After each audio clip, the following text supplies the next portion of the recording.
Chirchiq shahridagi uchuvchilar shaharchasida joylashgan harbiy qismda shahar harbiy prokuraturasi, maktabgacha va maktab ta'limi bo'limi, shuningdek qator tashkilotlar tomonidan ommaviy sayyor qabul tashkil etildi. Harbiy xizmatchilar va ularning oila a'zolarini ijtimoiy qo'llab-quvvatlash, mavjud muammolarni o'rganish hamda hal etish maqsad qilingan tadbirda mehnat va kitob yarmarkalari ham bo'lib o'tdi.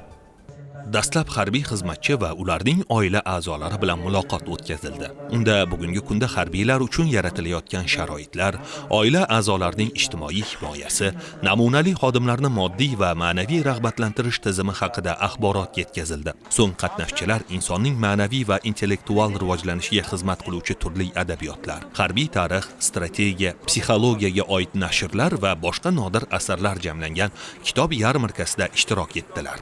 Tadbir davomida har bir ishtirokchining murojaati tinglandi. Ko'tarilgan masalalarning aksari harbiylar oila a'zolarining bandligini ta'minlash, imtiyozli kredit olish, ta'lim, sog'liqni saqlash sohalariga oid ekani ma'lum bo'ldi. Sayyor qabul davomida bandligi ta'minlanmagan fuqarolar mehnat yarmarkasida taklif etilgan bo'sh ish o'rinlari bilan tanishdilar. Kelib tushgan murojaatlar sohalar kesimida tahlil qilinib, mutasaddilarga yo'naltirildi.